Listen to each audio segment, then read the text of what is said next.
ढाई ते घट होगा। दोस्तों टाइम थोड़ा है, सीधी सीधी ते कोरी कोरी ते खरी खरी गल आ। सारे अपने कागज पेंसिल लै लो।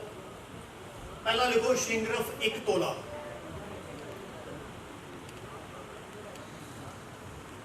शिंगरफ 1 तोला, पारा 1 तोला,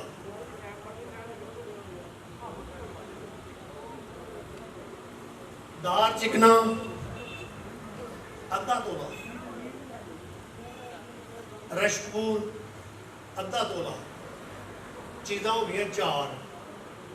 सारे लिख लिया ने? सारे जागते ने कि सुते ने? आवाज आए यार, जागते सारे ने लिख लिया ने। अगे 10 तोले तालाब गंधक,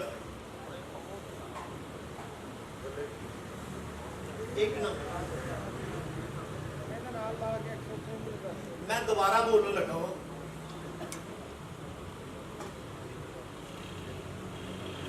पारा 1 तोला, शिंगरफ 1 तोला, दार चिकना 6 माशे, रशकपूर 6 माशे, तदाब गंधक 1 नंबर 10 तोले। ये 5 चीज़ां हो गई। प्याली लैनी है एक असली चीनी की, जेड़ी कि सेक नाल टुटे ना। अगर टुट गई तो सब कुछ पूछ पै गया, मेहनत भी दवाई चल गई, पैसे भी दवाई चल गए। असली चीनी की प्याली लैनी है, वो थले मिट्टी ला लेनी है, थले लेप कर लेना, थोड़ी खुशक करके कोले 2.5 तो 3 किलो रखने आ। जेडे बुझे कोले होंगे ने उहदे 4 छफरे इट्टां ला लेनियां, इट्टां ला के उन्होंने कोले जगह बना लेनी, प्याली रखनी। प्याली को बना के टिका लेना, प्याली टिका के 10 तोले गंधक का तदाब विच पा देना। वो 4 चीज़ां विच पा देनियां, कोलियां नूं अग ला देनी है। 2 तो 2.5 घंटे बाद, वो 15 तो मिनट बाद जो चलना शुरू होएगा, सफेद धुआं निकलेगा।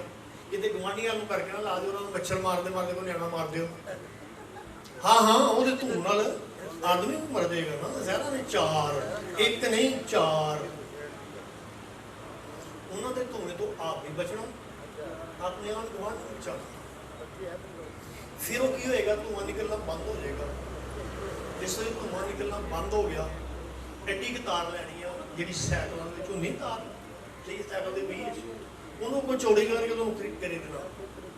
वो थले सुरखाई होएगी थोड़ी थोड़ी, उदों तक रोदना जो तक चिट्टा नहीं हो जाता। बाबा जी की टोपी बिल्कुल वाइट हो जाएगी। उन्होंने थले ला लेना, उन्होंने ठंडा करने तो बाद वो मिट्टी लानी है, गर्म की मिट्टी नहीं लानी, प्याली तिड़क जाएगी। ठंडा करके मिट्टी लानी है, जो मिट्टी ला लो, उन्होंने बल्ब लेना जो पहले बल्ब होंगे वो प्याली च रगड़ देना, बिल्कुल बरीक पाउडर हो जाना। वो चिट्टे रंग का वो नलके का पानी लेना, 1 गिलास भर के पा देना, वो सुनहरी हो जाएगा जितना सुना होगा।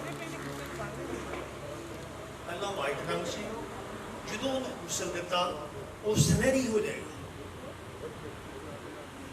सुनहरी होने तो बाद वो तेजाब है उत्ते आ जाएगा, वो सुनहरी पुश्ता आ जाएगा, वो थले रह जाएगा।